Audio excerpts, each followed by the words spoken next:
2024 সালে দেশের প্রয়োজনে সেনা সদস্যরা মাঠে দায়িত্ব পালন করেছেন। বর্তমানে দেশ স্থিতিশীল হওয়ায় তারা ধীরে ধীরে ব্যারাকে ফিরে যাচ্ছেন, জানিয়েছেন সেনাবাহিনী প্রধান জেনারেল ওয়াকারুজ্জামান। সকালে কুমিল্লা সেনানিবাসে অনুষ্ঠিত বাংলাদেশ সেনাবাহিনী ফায়ারিং প্রতিযোগিতা 2026-এর সমাপনী ও পুরস্কার বিতরণী অনুষ্ঠানে অংশ নেন তিনি।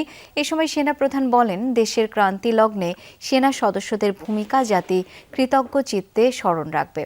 পরে প্রতিযোগিতায় বিজয়ী ও রানার আপ দলের সদস্যদের অভিনন্দন জানান জেনারেল ওয়াকার।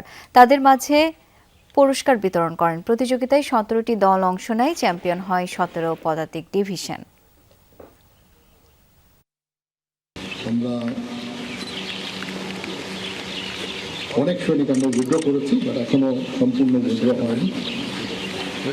ইনশাআল্লাহ আমরা আশা করছি যে কিছু সময়ের মধ্যে আমরা সবাই ব্যারাকে ফেরত আসতে পারবো।